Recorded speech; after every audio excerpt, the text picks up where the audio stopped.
If you have your Bible, I want to invite you to open to John 15. I'm going to be looking at a story today, and I want to give us a word picture on what life could look like and how we step into some of the practical things when it comes to being perfectly one with God. And before I get into this talk, I also want to just share a moment of gratitude to the Fox family that is sitting right here. 1 year ago to this week, we had our very first service in your backyard. It was a Bible study called The Gathering that now sits in Santiago High School called 22 Church. And we are so grateful that you said yes to just holding space for a very horrific season in my life, in our community's life. And we had no idea what it was going to turn into. But a year ago today, we sat there, we just were in a backyard with beautiful mountains behind us and a stage that you just kind of put together and just drilled a 4x4 into it, and then just something sat there for a podium for me, which is amazing. And I don't think it's a coincidence, and we didn't plan this. It's not like we don't have a worship leader, because we didn't have a worship leader back then. But I do think it's fascinating as we were reflecting a year ago of starting a Bible study and seeing what it turned into, and now we sit here a year removed that we don't have a worship leader, and it just kind of brings us back to the nuts and bolts and what God has for us. And so grateful for you. Thank you so much for your heart, your obedience, and all that.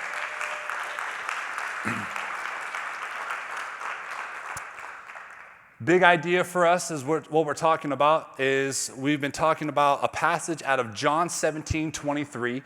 Verse is going to come up on the screen. I just want to highlight one thing that Jesus says is he goes, just as God and himself are one, his desire, this is a prayer that he's praying over his disciples. He's saying, my desire for you is that we would be perfectly one, just as me and the Father are perfectly one, that you would actually be one with me as I am with the Father. And it's one of the last prayers that he makes before going to the cross. And we're going to be looking into one of the last teachings that he's teaching his disciples in this context. And so for us, when it comes to the idea of how do we become like perfectly one with God, last week what we did was we looked at the torn veil at the cross when Jesus gives his spirit up, and then the veil is torn. And then now, how do we now live with this new freedom when grace was inaugurated for us so that we no longer had to function out of the old covenant? We no longer had to function out of a law-based, performance-striving, 613 things to do so that you can have relationship with God. The old covenant, the prophets, majors, minors, all 12, everything about the Old Testament is a beautiful expression of how to have relationship with God. Sometimes when we talk grace and New Covenant and New Testament stuff, we can kind of look back and say, man, we don't have to do those things, or like, how did they do that? Or like, we'll actually look down upon it. But it was a beautiful expression, how to restore relationship. But there was separation between God and humanity, and the veil was an expression and a symbol of this separation. So when we see last week that the veil, 60 feet tall, was torn from the top down, it was a beautiful image of God himself breaking separation once and for all. When I hear something like that, that moves me so much. And what I do is I just go get lost in chasing anything I possibly can to find how to live from that place. But I know not everyone's like me. And I know that everyone can find themselves to be like, that's amazing. I love that. I'm thinking about that. I don't disagree with that. I don't have problems with that. I might have more questions about that, but I don't really know what to do with that. Because what I find often is when we learn new things, what we don't do is we don't confront old operating systems. When there's a new idea that shows up, it's real easy to then plug it into an old way of functioning, and then the new idea doesn't find a lot of life in it. Or it might sustain for maybe 6 weeks or sustain for 6 months, but then it begins to just kind of dwindle away a while. This is why that when we have New Year's resolutions, they often fail. It's not because that we don't have the motivation or the desire or these other things. It's because what we're doing is we're just making a list of goals and accolades that we want to achieve in a specific moment of time, but yet we still have the same old operating system that we're plugging new ideas into. So then the same version of ourselves shows up and to implement these things, and they begin to find themselves no longer in existence. We slowly will lay those things to rest. And my hope is to talk about two major ditches that we find ourselves in when it comes to being perfectly one with God. The first one is the striving ditch. Okay, this is where you have to do something so that you can feel close enough, and you have to earn, you have to achieve. We've been talking about this quite often throughout our messages because I think the performance-driven mindset is rampant in all of us on how we begin to function with God, and it leads us into, if I do this thing, then I'll experience God. But God is way more freeing and way more liberating than that. And so how do we learn how to sit and to be with him? That is one ditch you can easily find yourself in. The second ditch you can find yourself in is the one where you accept grace, you accept mercy, you accept this beautiful idea, but then you don't know what to do, so you do nothing with it. It's a passivity ditch. It's a ditch that you go, this is amazing. I just have to be with God. This is awesome. I can do that. But then now you don't know how to do that in your marriage. You don't know how to do that in parenting. You don't know how to do that. How do I just be when I have levels of responsibility that I have to go and take care of as an adult? How do I actually implement this thing? If it's not to strive and to earn and to work, and if it's not to sit here and do nothing, then how do I actually accomplish something in my life practically and still be perfectly one with God? I want to show us a word picture on how we can stay in perfect harmony with God as we begin to expand into all the activities and responsibilities on how we live our life. How do you live moment for moment in every situation and still in sync with God? How do you find yourself in a moment of prayer where it feels just like I'm saturated with God in this moment and it's beautiful and there's this perfect oneness that I sense and I feel with God? And you go from that, and then you can go run the errand and stay in that same frequency. And then you can go have a conversation with your spouse and stay in the same frequency. Then you can go work on the project at your job and stay in the same frequency. How do we not dip out of it in despair? How do we not spike out of it in ego and performance? How do we just find that perfect harmony that God has designed every single one of us to function in? And Jesus gives us a brilliant word picture that I think many of us have heard. And I want to give some historical context to it, and I want to highlight a couple things. So before we unpack this, I want us to look at this moment. John 15 is not a sermon from a man on a stage, okay? This is him standing there in front of some of his most closest friends. He's on his way to his own death. He feels the weight and the angst that is upon him. His spirit knows something is off. Probably by and large, ladies, you know when you walk into a space and then your intuition tells you something is wrong. And then if you're married and then your husband's like, something's off, what is that? And you're like, I don't know what it is, but I know something's off. And then he gets annoyed that you're like, why can't you just say what it is? And you're like, that's not it. I know something's off. I just don't know what. And then the thing happens that you sense and you're like, I knew it. Right? Just Tierney and I? Happens all the time. Something's happening, and I've just learned now to where she's like, something's off. And I'm like, don't know what it is, but you're going to be right, and I'm in. What do we got to do? Okay? There's something that's just moving in you, and Jesus now, also being fully God and fully man, he knows that his time is coming up. So there's a weight, there's a pressure, there's this thing sitting upon his soul. There's a heaviness. He's going to tell his disciples something very crucial. In the surrounding areas, he's walking out of the upper room where they just had this beautiful moment, and now they're passing by the temple and they're on their way to the garden to where he will be arrested, and then he will be tried, and then he'll be beaten, and then he'll be murdered on a cross, and then he'll rise again 3 days later. Okay? The story we need to feel, because if we feel this story and the weight of this moment, then this has an opportunity to open our hearts and our spirits to something brand new. There's 3 major things that I want you to really consider in this space. The first one is happening during Passover at night. Passover is a moment for these people to remember and to reflect when they were freed from slavery. They would put blood on their doorposts, and the death angel would pass over their house. And anyone that had this blood marking over their doorposts would actually be preserved and saved. Anyone that did not would lose their life. I think it's really crucial for us to remember the moments when God saved us from horrific things in our life. Oftentimes we want to forgive and forget, and I would say forgive and never forget.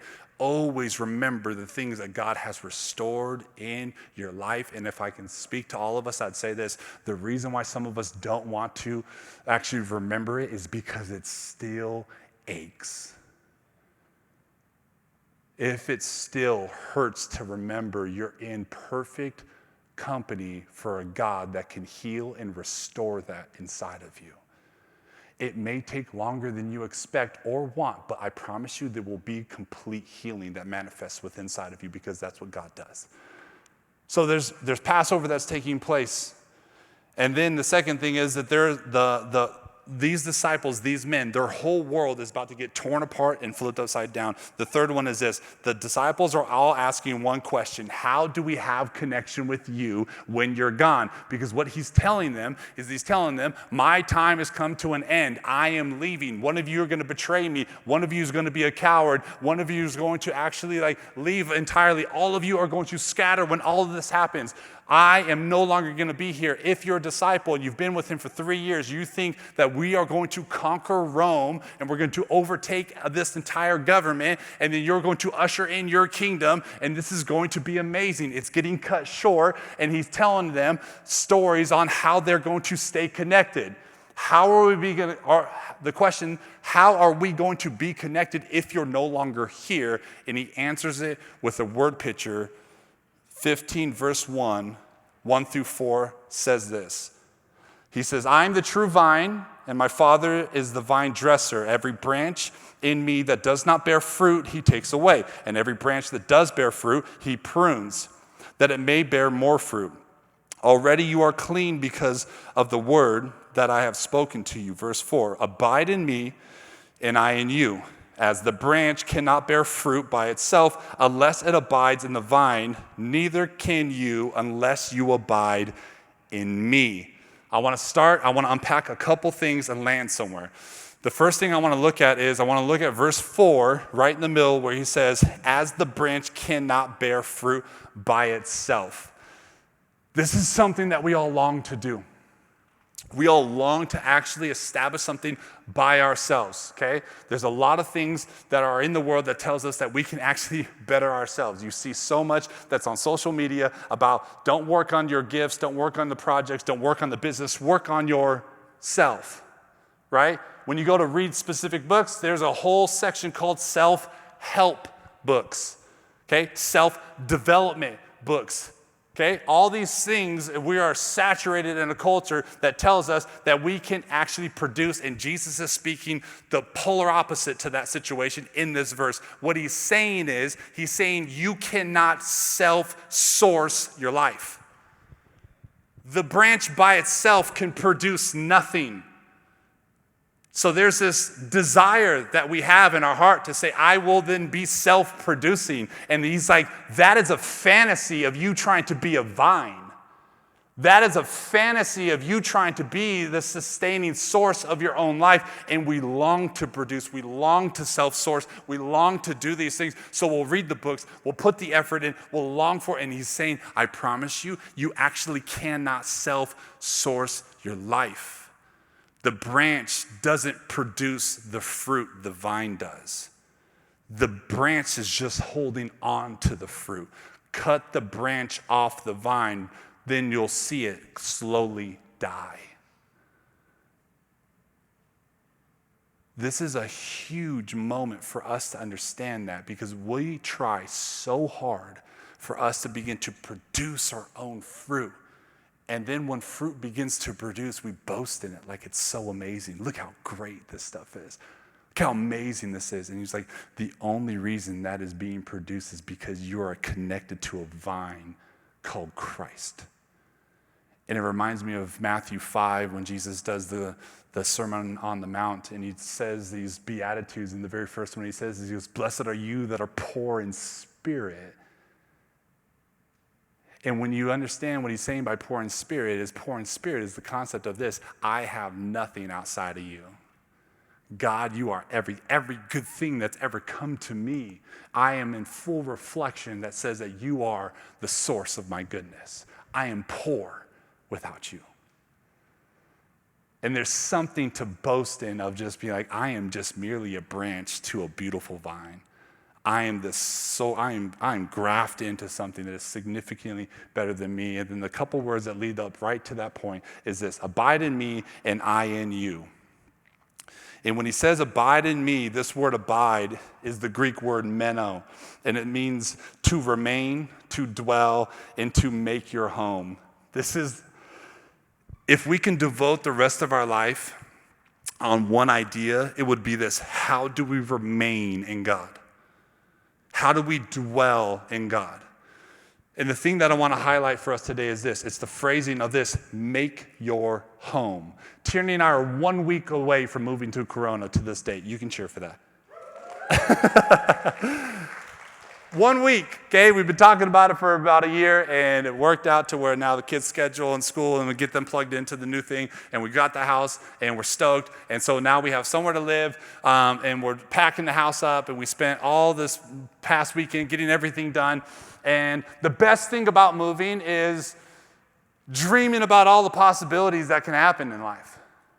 You begin to just think about what this room could be like. What do you want your room, the kids' rooms? Like you can just begin to imagine all of what it could be. And so we have got a backyard. We got some of the photos and stuff. And as I look at things, I love to just go, okay, what would it look like if we had $1 million and I could do quite literally whatever I want? And then I looked up storage containers, these huge things. I was like, we could put this in the backyard. We can knock down this area, this slope that we have. And then Tierney, rather than putting the garage in the gym, we could put the garage in the back, and it could have this huge opening doors to the whole backyard. We could have a little turf spot. Then we'll make it this whole gym area for the kids as well. We could put a basketball hoop, and it could be the turf so the kids could play. And she's just looking at me like, no, what? Not doing any of that. But there's something thrilling about dreaming and exciting and just kind of giving your heart to it. And then I sit there and then I face the reality of this is where my mind's going, of all of what we can do in our bedroom and for our kids and what life will look like. And there's so much feel in that. And then I open my eyes and I stop dreaming, or I get away from my computer, and then I turn around and then my house is completely undone with boxes all over the place. And now I'm consumed with oh no, this is real. This is the pressure. I need to fix the dishwasher. Shout out to Albert, thank you.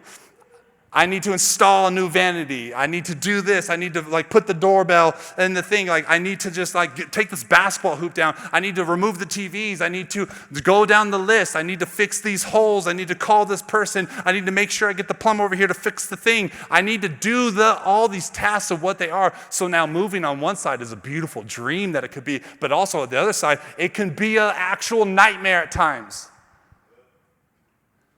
It's stressful. It's hard. It's exhausting. And you sit there and you find yourself 50% done loading the pod that's sitting in your driveway. And then if you're me, you're just my back is killing me right now. Right? I need some support. I don't want to do this. How much again is it to get someone to professionally move me? Oh yeah, that's why I'm not doing it. It's so expensive. So you just you can go through the ebbs and flows, and I think it's really easy for us to actually find ourselves in the second part of what I talked about, which is the stress of the house. But we often lose the art of dreaming about it. Letting our hearts imagine what home could be. And this might not strike for a lot of us. I have an incredible family system that I grew up in. Some of us don't. So when I think about home, I think about beautiful memories that my mind goes back to. And I look forward to crafting that for my children. I look forward to experiencing that in my own life and seeing what we can create and our new rhythms and our new habits. Some of us have that and we remember and we can dream about that. Some of us have a really bad experience of our home to where we're like, man, I actually don't have a good framework when I think about what house looks like. So this idea of abide, to remain, to dwell, and to make your home actually pokes something in my heart that I don't know what to do with. And I want to let you know today is going to be a day. I'm going to give us a real simple practice so we can see how we begin to look at these rooms within our home and see how we can either work through a couple pieces. Does this room need to be demoed? Does it just need to be remodeled? Is it good enough as it is and we just need to actually just move into it? What is the space that I'm dealing with when it comes to my current home, my own spirit, my own emotion, my own mind? How do I live in there? Is it a chaotic mess, or can I just actually move in and just be like, this is exactly what it is that I want it to be? Because if we don't know how to name what our current home situation is, then we have no idea how to move into the next situation. And here's the crazy thing about God. You get to play the lottery game with him. The whole $1 million question, if you won the lottery today, what would you buy? Right? And then people always say the most outlandish things that they can spend their money on.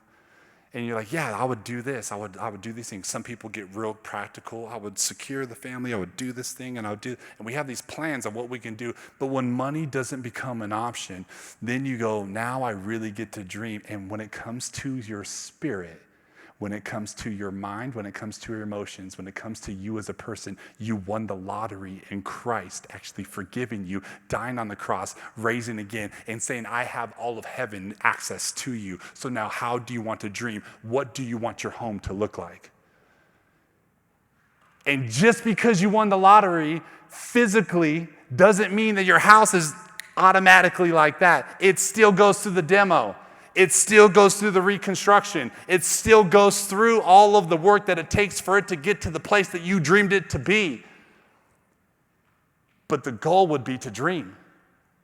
The ambition would be to be like, man, I want to actually step into that. So my hope for us today is to do this, is saying, do I believe that I won the lotteries, that the God of the universe has given me access to quite literally do anything in this world and what my home is? And if the answer is yes to that, then I want you to have the boldness to begin to ask the questions, Lord, what rooms in my spirit and in my heart need to be demoed today? What spaces in my life do you need to reconstruct so that I can actually live free and enjoy being my own self? Because it's not through my own construction that I'm going to find my own life. It is through you doing a good healing, restoration, transformational work in my own life. And if you can do that, then I can actually have a place of rest. Think about your house. It's a place where you have the best day of your life and the place where you have the worst day of your life, and you land at a spot that you can finally exhale and rest. He's saying your spirit is a place that you can rest. But often our spirits are so cluttered and so hurting and have different wiring issues and roofs that are leaking that we just like, I cannot feel safe there. When I go to my house, I actually feel way more uncomfortable than anywhere else. I'd rather go anywhere than my house. And that's okay if it's physical, but when that's internal, when he's talking about us internally, he's leading us to something really profound for us to live in. And for us to fully grasp this, I close with that one idea and this one picture that he's painting, which is this vine idea in verse 1. When he says the phrase, I am the true vine and my Father's the vine dresser, there's something I want to read to you so you can understand the context of when he's saying true vine. I'm not going to read it. Here's what this thing looked like. He's going from the upper room and he's on his way to the garden. Okay? There's a separation there. On his way, he's passing the temple. The temple, if you don't know, has a huge vine in gold that's on it. It's right above the doorway that leads to the Holy of Holies. And what they would have is they would have these clusters of gold, of grapes, and these other things that people would begin to bring and they would put, and people would actually compete. There would be families that would sit there and want their name to be actually etched in there. It's like when someone gives a donation to a university and they name the building after this person.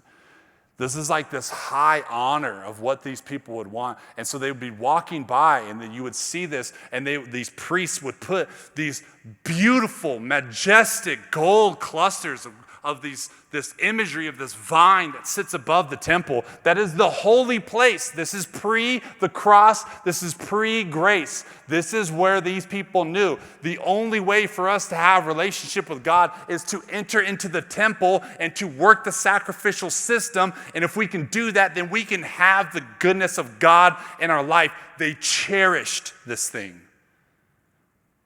They longed for this. They needed this religious system to work for them. So they devoted their lives to it. People would travel, and when they would see it, they would describe it as one of the wonders of the ancient world. It was magnificent. And so Jesus is walking by it. He's standing there. He's saying, by the way, I am the true vine. All of your desire to put up gold onto this wall means nothing. No gold vine has ever produced any fruit. And if you abide in me, you will produce sustaining fruit. And if you think you're disconnected and you're looking at this wall and you're a part of this wall, then what you are is you will bear nothing. We all long to bear fruit in our life. But we're stuck in an old system, and we're sitting there trying to put up this magnificent vine over this door so that when we come back to it, we go, the presence of God's in there. He's right there. And look at my name's up there. I did it. And it's all in strife, and it's all in works, and it's all in efforts. And Jesus is standing there today in 2026 telling us, I'm the true vine. And so many times I've heard this message, I still walk away with how do I force myself to be a branch and stay connected? What do I do, preacher? What do I do, pastor? What do I do? That's the question. What do I do so that I can be the branch? And it's like, no. You already missed it. You don't quite literally do anything. You are a part of the branch. You sit and be. You rest in, you enjoy, you, hang out. You're a branch. And you allow fruit to grow from you because you stay put. Well, then that solves that first ditch, but that doesn't solve the second ditch. The second ditch of now what do we do is a practice that I have that's going to come up on the screen. And the practice is this. I want you this week, probably for the rest of your life, I want you to practice this art as you step into the moments of your home situations. Okay? Walk through your home with God, not physically. This is spiritually. This is mentally. This is emotionally. And I want you to go into each room and I want you to ask God, what do you want to do here? And it's going to work in 3 parts. Lord, I'm thinking about my marriage. I'm in my marriage room right now. What do you want to do here? Okay? I'm thinking about parenting. I'm sitting in my parenting room. I'm a father. What do you want to do in Tyson's life? Okay? I'm in Tyson's room. What do you want to do in his life? I'm in Micaiah's room now. What do you want to do in her life? I'm in my bedroom and I'm thinking about my marriage with Tierney. What do you want to do in this room? I'm out back and I'm looking at my dog's bed. What do you want to do in my dog's life? It's probably going to be a real short experience because I'm not going to pray like that. Okay? Like I sit in my office and I go personal development and I look at like my ambitions and my goals and the things that I want to achieve. God, what do you want to do in this room? And I begin to ask the question, and you know what I have to do first? I have to name what the room currently looks like. I have to sit here and go, Lord, name it. What kind of father am I currently for my daughter? What kind of father am I currently for my son? What kind of husband am I to my wife? What kind of friend am I to the community around me? What kind of person do I uphold? What convictions do I have? What is it? Not what do I want it to be, not what my intentions are, not what I long for it to be, not any of those things. God, what is real? Name it with freedom. We often will stop there. This is where progression and growth comes from. The second thing you do is then, after you name what's in the room currently, then I want you to dream it. Right now, currently, I feel disconnected from my son. He's in this weird phase. He's 6. There's a lot that's going on. He's not doing anything wrong. He's being great. I'm like, I don't feel like I can connect with you as much as I want to. I feel this slight distance. Tierney, you don't even know this. I haven't shared this with you yet. You're learning this real time. It's not bad. It's not wrong. It's not broken. It's not any of that. But I just have this strong connection with Micaiah that just like there's this beautiful blend that we have. I don't know if it's because she's 9. I don't know what it is. But there's something here that I'm like, with my son, there's something that I feel like, I had to try really hard to get you to open up and to be with me. So when I walk into that room, I name it and I go, Lord, there's something that's off in the room. The flow of this room doesn't work. There's a bed, there's a dresser. Yeah, we got all the moving pieces, but they don't flow well. So I need to rearrange the furniture to make this more feng shui. Right? So now, rather than me just moving stuff around, I dream with God. Lord, what would you do? This is like me meeting with like someone that can help me like begin to like craft how to design the house, how to design the yard, how to design the living room, like what colors to use, mood palettes, all that stuff. I can't do that. I'm not gifted at that. Like I walk into space, I'd be like, I would just paint everything a different color and it'd be like a fun house, right? You'd be like, this looks good, right? I like this color, it doesn't go well. But like Tierney knows how to blend things really well and to stay in the mood. So it's like, I need someone to help me dream. So Holy Spirit, you know all things about my life. Help me dream. You know what my son needs.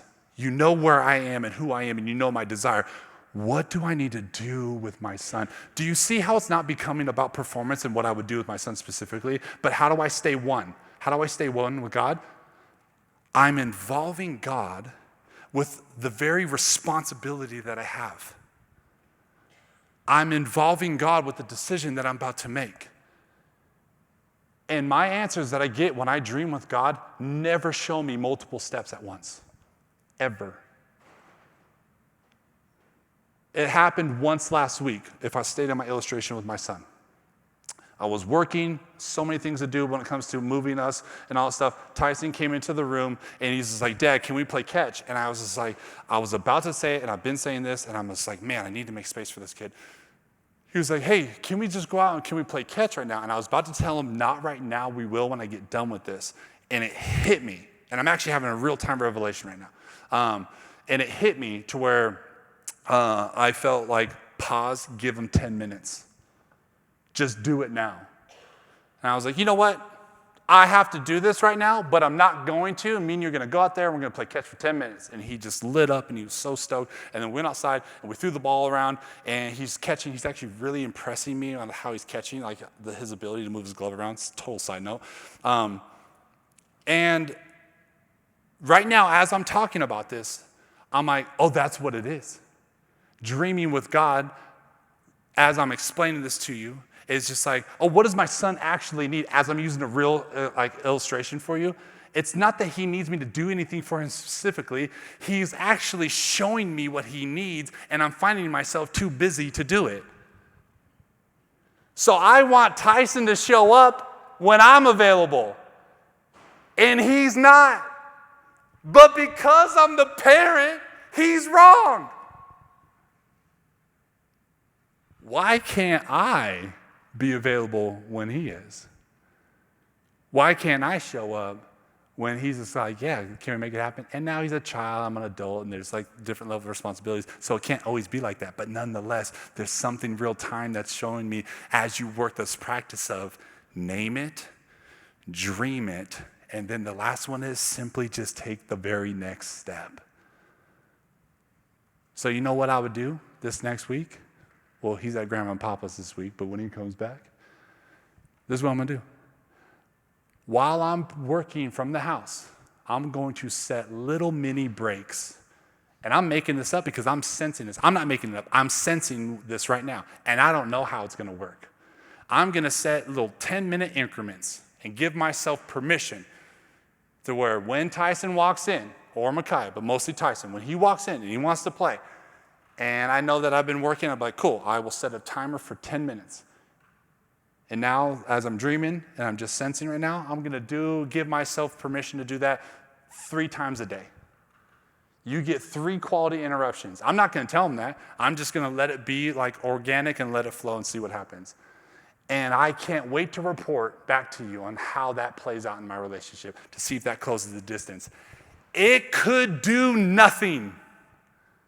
It could not change the dynamic in the relationship at all. I can still feel the pressure. I can still feel the disconnect. I can feel like it's something else. I have no idea how this is going to work out because I'm literally, as I'm telling you this, I can't help but to sense what's happening in my own life with it. And I want to encourage you, and I'm trying to be really transparent by just giving you some random examples. I'm giving you my own life example so that I can show you this is how it plays out. It's not this like, okay, then now Jesse, cue the music, and then we can get the thing, and then I could bring the lights back down, and I can't have any distractions. I'm thinking about 1,000 other things that I should be saying to you right now, but what's happening is I'm being actually attentive to what God is saying to me in this moment right now.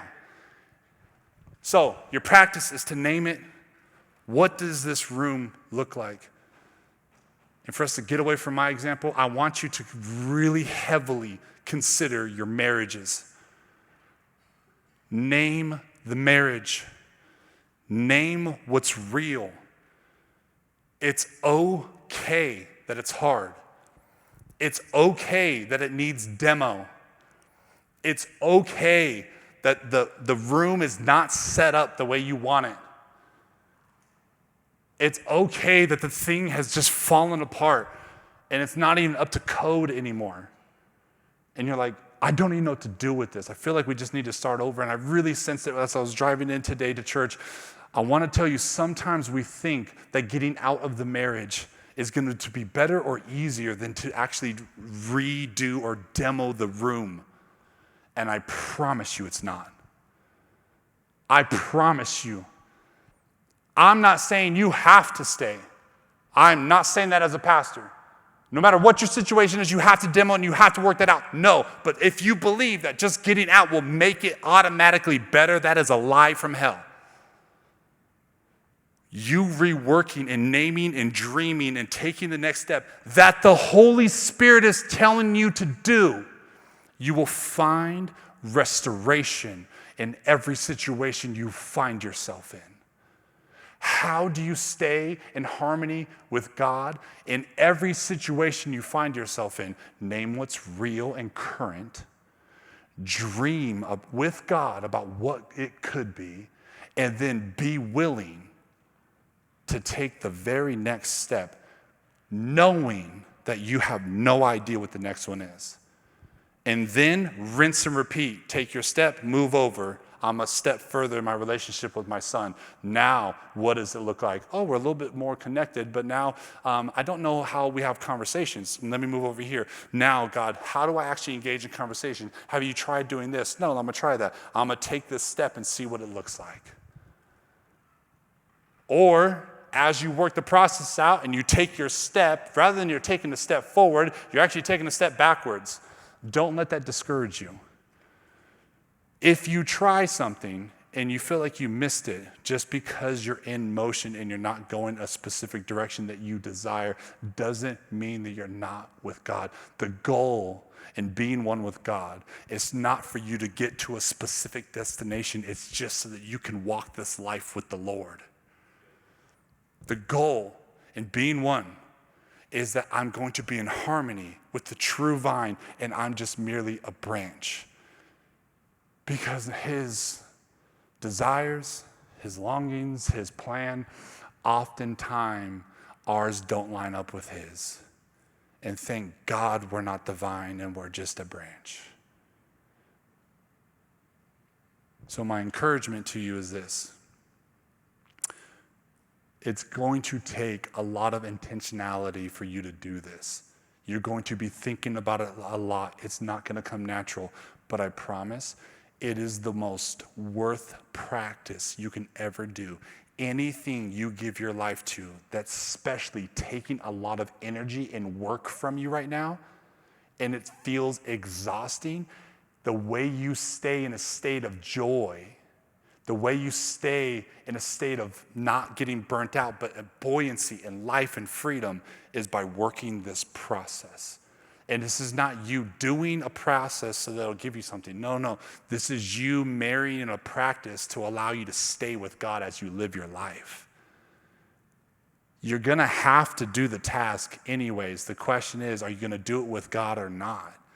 And so how do I do this with God and with freedom? It's actually a lot more simple than we think. And I'm not talking hours of prayer moments. I'm talking real-time decisions that can take 3 minutes, 1 minute. It could take an hour if you want to sit and rest in it. You can do whatever you want. But most of the time, you can be sitting there and you'd be looking at the problem and just like, this is what it is. Real time in your, I want to encourage you right now, this is the last thing I'm going to say. When you get in a fight with your spouse, you're already like flooded in your brain. They're already driving you nuts, right? Okay? Think about the fight where you're like, this person's bothering me. She's wrong, he's wrong, can't stand them, this is happening. You're already not listening to each other. So I want to encourage you to stop listening to whatever the person is saying. And they're going to be ranting about something, and I want you to work the process real time. Let the fight happen, and as it's happening, just sit there and be like, and they're really mad, and be like, okay, Lord, I need to name it. What's actually the problem right now? And he's like, okay, dream. What could this relationship look like? Like, what would it look like? What could it be? And then show you the picture. What do I need to do right now? See what happens. And if that's too much and that's really difficult because that could cause a lot more problem, call the timeout. Hey, pause, just 2 minutes. I'll be right back in 2 minutes. And all I need to do is just like think through this real fast. And I come back and be like, hey, I hear everything you're saying. I hear everything that you're explaining. I see your situation. That makes sense. I think I'm sensing that this is the problem. What do you think about this? And then now see what your dialogue looks like. It might not do anything because both of you guys have to be on the same page as you guys are working this stuff out. But what it does is it's bringing the God of the universe frontal lobe as you live your life. So you stay out of strife. You stay out of I do nothing. These two ditches don't do anything for me. And I sit right in the middle and I give a lot of examples in my heart so that you can have a path of how do I really live from this place of freedom. And I think it's that simple. And the difficulty is the unknown fear, the unknown tension, the unknown worry, the letting go control. Honestly, the biggest fear we have is that we don't have the control because we're not the vine. I want to pray for you in this next week and what you're going to face and what you're going to experience. So will you bow your heads and close your eyes?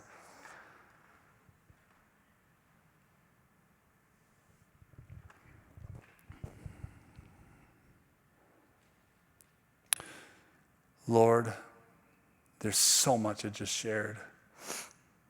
And you had me say so many, I don't want to say it that way. I sensed that I was saying so much that I think people need to hear and to feel. And my hope, God, today is that people will know that there is such a connection and relationship that they have with you. And I pray that there will be permission for every single person in this room to name the current room that they find themselves in. And I pray anyone that is in a room that has pain, heartache, any suffering that is attached to it, Lord, I pray that they will feel your safety, that they will feel your comfort, that they will have the courage to continue in the process and to even begin to dream again, because where there is hurting hearts, it is so hard to dream. And I just ask, God, that you would let hearts be buoyant again, let hope be restored in marriages, in parents, in every individual for their own life, God, that they can dream of the greatest life that they can possibly live. And lastly, God, I pray that there will be such a courage for them to take that next step. Whatever step it looks like, Lord, that they will stay in process with you, that they will take a step in harmony with you, that they will just move and flow in their life with you, God. And it won't just be, I'm just implementing tasks, I'm just doing something like I'm supposed to. But like, no, I literally am just doing this because I believe God asked me to. I'm a branch. The vine is producing this fruit, not me. So I pray, God, that just rests in our hearts and our minds. We love you, Lord. I thank you for these moments. I thank you that you've orchestrated times for us to come together and for us to have these conversations. And I pray that our hearts will be buoyant and free with you in Jesus' name. Amen.